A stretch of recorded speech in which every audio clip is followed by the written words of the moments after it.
The movie opens in England on a peaceful afternoon, abruptly disrupted by the ringing alarms of the Bank of London, mobilizing cops all over the city. Thief Lao Xing escapes through a window and hides in a tailor's cart, which provides him with a new suit to help him blend in.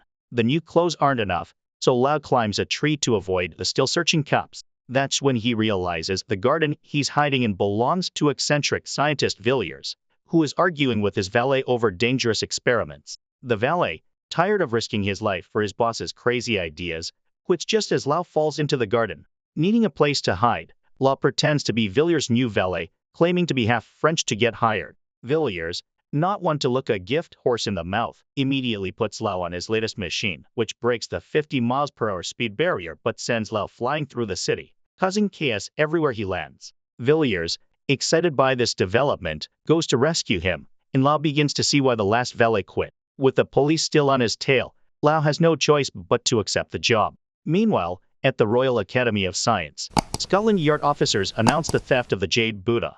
Baron Kelvin, the Minister of Science, is furious and starts throwing things at the cops until General Fong of the Black Scorpions interrupts him.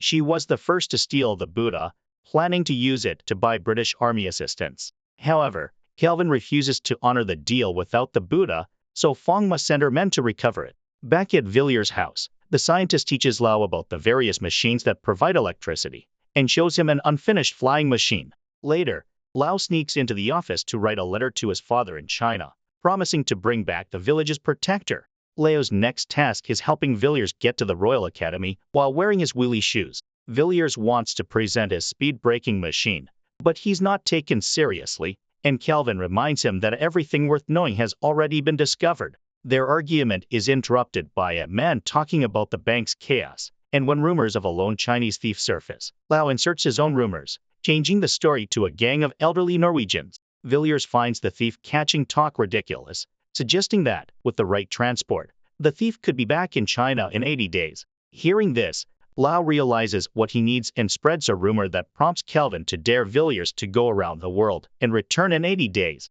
Villiers accepts the bet, asking for Kelvin's position as Minister of Science if he wins. To everyone's surprise, Kelvin accepts, but if Villiers loses, he must abandon science forever. A crowd gathers at Villiers' house to send him off, but he's afraid of losing everything and hesitates. Lao encourages him to defend his beliefs, inspiring Villiers to start their adventure. As they leave in Villiers' strange car, they're stopped by corrupt Inspector Fix, paid by Kelvin to arrest them for violating the vehicle code. Villiers and Lao jump off the car, trying to reason with Fix, but the problem solves itself when Fix grabs the car too forcefully, causing it to malfunction and drag him away until it crashes. Villiers and Lao take the opportunity to borrow the officer's vehicle to catch their ship. Kelvin and Fang, who have been watching, make plans to send their people overseas. 2 days later, Lao and Villiers arrive in Paris. Suddenly, Lao notices many black scorpions hiding among the people in the street, so he drags Villiers into an art fair, pretending it's Edison's latest science demonstration.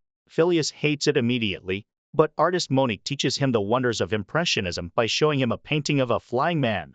As Villiers and Monique bond over her sketches, the black scorpions find Lao and chase him upstairs, where he showcases his martial arts skills, fighting them all at once and using any object in the room.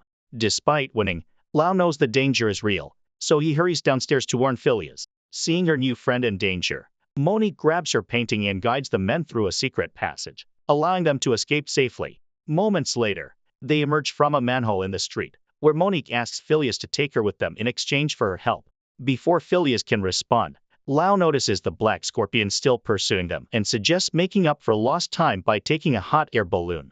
The group cuts in line to take over the balloon, which needs less weight to fly properly. When Villiers throws out extra bags, Lao panics because one contains all their money and the Buddha, now taken by an old lady. Lao jumps off the balloon to retrieve the bag, gets bitten by the lady, and is seen by the black scorpions. After tossing the bag to Villiers, Lao clings to the balloon's rope, fighting off the black scorpions and bumping into buildings until he gets stuck on a statue, escaping by leaving his pants behind. Back in the balloon, Villiers tells Monique she can't come with them. Determined, Monique follows them later when they board the Orient Express. After arguing with Villiers, Monique tells Lao she knows those warriors are after him, cornering him into confessing that the sacred Buddha was stolen from his village, and he must retrieve it before Warlord Fong takes over. Monique agrees to keep his secret if Lau helps her convince Phileas to let her stay. When Phileas returns, angry conductors bring him back after rejecting his scientific advice. Lau lies again, claiming Monique is his cousin on the French side. Phileas remains unsure, so Monique convinces the conductors to follow Phileas' advice to make the train go faster, earning them first-class access and Phileas' acceptance of her presence. In the kitchen, Lau encounters Fix, who recognizes him. To protect their mission, Lau knocks Fix out and tosses him off the train. By day 10, the group reaches Turkey. They don't intend to stop in Istanbul, but Prince Happy's warriors force them to his palace for dinner. Monique is impressed by Happy's musical skills and art collection, especially his self-statue. Jealous, Phileas stays to keep an eye on them. During dinner in a huge tub, Happy reveals he wants Monique as his seventh wife and won't take no for an answer. Phileas and Lau pretend to leave to give Happy and Monique time alone, but they stop by Happy's statue and threaten to break it if he doesn't release Monique. Desperate, Happy holds his guards back, but Phileas accidentally breaks the statue anyway. Happy sends his men after them, but they use part of the statue to lock the door and escape safely. In London, Kelvin receives a telegram from Fix, informing him that the thief and Phileas' valet are the same person. Now, they believe the bet was a ruse to escape with the Buddha, so Kelvin orders the British soldiers in India to capture Phileas and Lau for robbery. By day 24, the trio is on a train to India. Lau entertains the kids on board with stories about a legendary group of Chinese warriors called the 10 Tigers, but Phileas disapproves of stories not based on facts. Their conversation is interrupted when the train stops at Agra for British soldiers to search for the wanted man. The trio hears about this through the windows and leaves the train, mingling in the city disguised as locals. The heat affects Phileas, and feeling unwell, he runs to the nearest privy and bumps into Fix. Recognition is inevitable, so Phileas hits Fix with the door before passing out. Lau and Monique rescue him, dragging his body into a merchant's cart, which is soon stopped by the Black Scorpions. Monique is tied to the cart while Lau tries to escape but ends up bumping into Fix, who handcuffs their hands together. Lau fights a scorpion while dealing with Fix's presence. Meanwhile, Monique frees herself but is found by a female scorpion who attacks her. Phileas wakes up and rescues Monique using a special contraption hidden in his cane. The contraption hits a nearby shop, causing objects to fall on the warrior, knocking her out, allowing the duo to escape. Lau, using Fix as a shield, eventually makes him pass out. After a few tricks, Lau knocks out the scorpion and returns to his friends, finding the cuffs key, dressing Fix in Phileas' clothes, and putting him in a cart. They push the cart away, yelling that it's the wanted criminal, and the soldiers chase it. The trio needs to go somewhere without British colonies, so Lau suggests China. They reach Leo's village by day 41, and to maintain his lie, Lau asks the locals to welcome Phileas and Monique enthusiastically. Lau returns the Buddha to its rightful owner, while Phileas and Monique mingle with the townspeople, learning about their culture. After an evening of drinking, Phileas looks for a place to sleep off his hangover and finds Leo's family pictures and the letter to his dad. Confronting Lau, Phileas learns the truth, and his mood worsens when Monique defends Lau. Heartbroken, Phileas accuses them of using him and endangering him for nothing before leaving.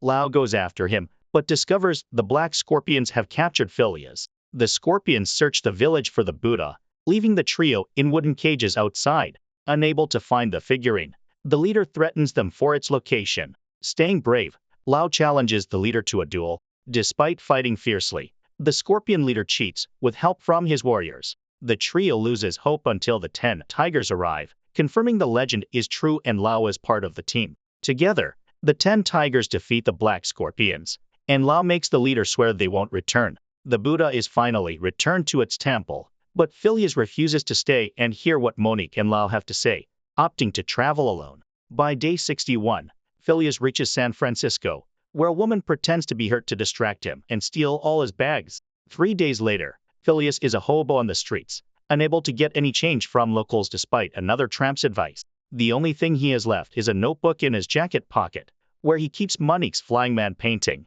Phileas likes staring at the painting to remember his lost dreams, and that's when he notices a message on the back he hadn't seen before. It's a note from Monique saying she traveled the world looking for inspiration and found it in him. He begins to wonder if he was wrong about his traveling companions when suddenly, Lau and Monique appear before him, having traveled all the way to the USA to help him win his bet. Touched by their concern and finally accepting them as true friends, Phileas takes them back and agrees to travel together again. Meanwhile, in London, Fong tries to convince Kelvin to lend her some British soldiers again, promising to share the jade reserves from Lau's village. Kelvin accepts this new deal but reminds her he won't have power over the army if he loses the bet, so Fong promises to cut Phileas' journey short. By day 66, the trio is stuck in the American desert. Their car's wheel has broken, and Lau goes for help, but passes out from dehydration. While Phileas and Monique discuss their options, they are found by the Wright brothers, who are big fans of Phileas and have Lau in their cart. They help fix the vehicle, and before they leave, Phileas gives them tips for their flying machine as a gesture of gratitude. On day 72, the trio makes it to New York, where a huge crowd awaits them. The news of Phileas' bet has spread, and now the entire country is cheering for him. Unfortunately, the crowd makes it hard to reach their ship until an Irish cop, a fan of anyone stealing from the British, offers a shortcut. But it's a trap, and they end up in an old workshop with Fong and her men. Lau tells Phileas and Monique to run as he fights alone. Using props as weapons, Lau defeats the men, but Fong is tougher. A horn announces the ship to London is about to leave, but Phileas values his friend's life more and helps Lau by dropping a giant prop on Fong, who Monique then knocks out. They need another ship to London, but Phileas doubts they'll make it. Lau refuses to give up, reminding him of their past survival, and they rush to the port. The next day, they're sailing across the Atlantic. The captain, a fan, agrees to burn all the coal to go faster, gaining 6 hours, but they're still a day behind. Phileas is about to give up when he gets inspired by birds and the Wright brothers' steering system to build his dream flying machine. They'll have to dismantle the ship, and the captain agrees after Phileas promises to pay for a better vessel. Thanks to everyone's efforts, the machine is ready on day 80 with 5 hours left to reach London. After Phileas and Monique celebrate with a kiss, the trio takes off, successfully flying back to England. The machine starts coming apart near London, but Leia's and Phileas' combined efforts allow them to land safely in front of the Royal Academy. Kelvin is there, sending Scotland Yard to arrest them as Big Ben announces time's up.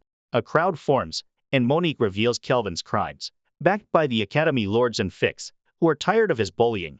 Kelvin laughs, reminding them of his power, until Queen Victoria interrupts, ordering his arrest and revealing she bet on Phileas. Victoria observes that Phileas calculated time using other zones, but in England, he has 24 hours left. Bubbling with excitement, the trio runs up the Royal Academy stairs, where Phileas finally becomes the Minister of Science.